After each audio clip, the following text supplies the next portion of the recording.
Hello, good evening.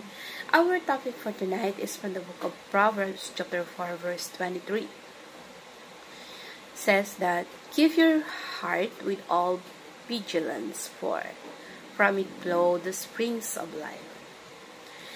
Sa Tagalog version po, ang iyong puso'y buong sikap mong ingatan, sapagkat mula rito'y dumadaloy ang mga bukal ng buhay.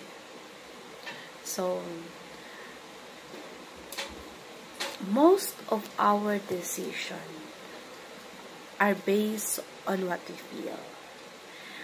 Kung ano yung laman ng puso natin, madalas doon nanggagaling yung decision natin. Kaya napakahalaga yung tank of decision na kung anong laman ng puso natin, yun yung lalabas.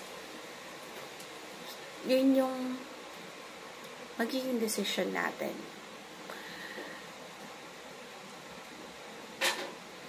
Kailangan maging vigilant tayo na binabantayan natin ang ating puso.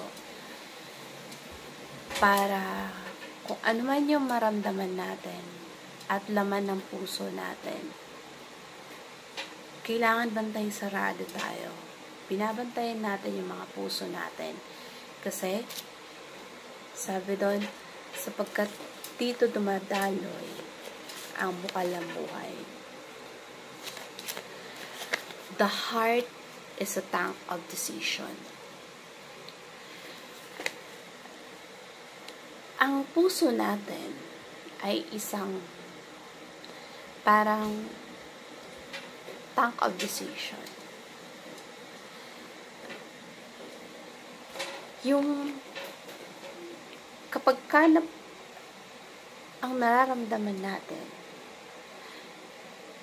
ay puno ng pagmamahal at ang mga decisions natin ay based on our love. Kapag nagagalit tayo, para lahat na lang ng tao sa paligid natin, magagalit tayo. At yung mga decision natin sa buhay, based sa kung ano yung nararamdaman natin, yun yung magiging decision, yun yung magiging destination ng ating mga patutunguhan. Kapag kagalit ka, lagi ka nalang galit. At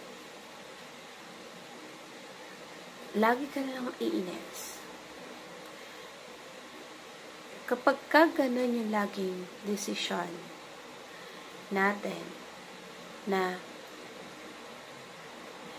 magbe-base tayo lagi sa kung ano yung emosyon natin, ang pangit ng destinations magiging masalimot kapag lagi tayo maiinis. So, yung kung ano man yung magiging relasyon natin, makaka-apekto ito sa mga kapamilya natin. Kung ano yung desisyon na ginawa natin, yun yung destinations ng ginawa mo. Kaya, kailangan yung mga desisyon natin sa buhay, i-base natin sa hindi pakiramdam natin. Our hearts must be filled with God's wisdom through His Word by the Spirit. Ibig sabihin, yung puso natin, kailangan punong-puno ng wisdom ng Diyos. Katalinuhan, karunungan na nagmumula sa Diyos, na nagagaling sa salita ng Diyos, na yung decisions na ginagawa natin, kailangan tama, kasi magiging tama din yung patutunguhan nito. Kung mali yung decision natin, mali din yung destinations na mapupuntahan natin. may mga standards at basehan. Pero walang makakatalo sa basehan na nanggagaling sa salita ng Diyos. Dahil makukuha natin ay ang karunungan na mula sa Diyos. Kapag ang salita ng Diyos ang ipamuhay natin at nakakapag-meditate tayo. Kapag ka nagbabasa tayo ng Biblia, yung sumasalamin ito sa wisdom, ang karunungan nagmumula sa Diyos. Nakadepende tayo sa Spirit of Holiness na igagay tayo sa tamang desisyon na magkakaroon ng magandang destinations ng buhay natin. So, kailangan dumedepende tayo sa Santong Espiritu para makuha natin yung wisdom ng Lord at mapuno yung puso natin ng mga prinsipyo ng Diyos at yung desisyon na magagawa natin magiging tama.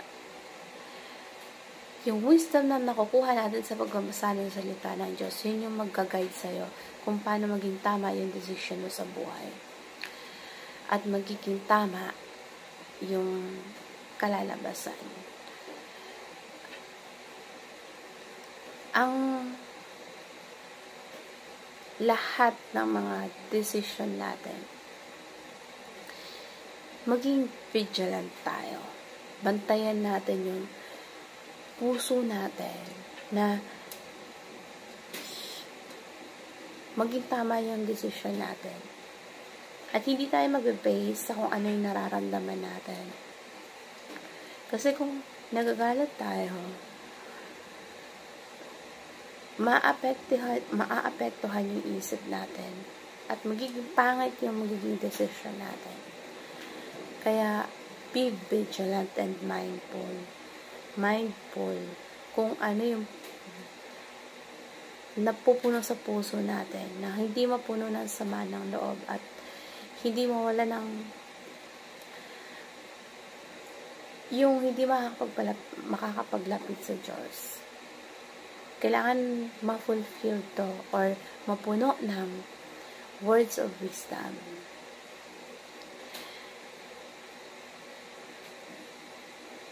Yung mga binabasa natin na galing sa salita ng Diyos, ito yung magkakaroon tayo ng wisdom, karunungan na magagaling sa Kanya. Kaya, magiging wise ang decisions natin at maganda yung destinations natin. Maging tama yung mga decision natin sa buhay. So, through the Holy Spirit, kailangan regular tayong nakakapagbasa ng salita ng Diyos para maunawaan natin kung ano yung wisdom na natututunan natin. So, keep your heart with all vigilance. At maging mapagbantay tayo kung ano may nararamdaman natin.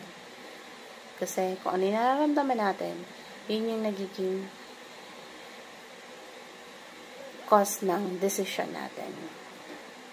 So, yun lamang po ang katuruan sa talatang ito. Maganda.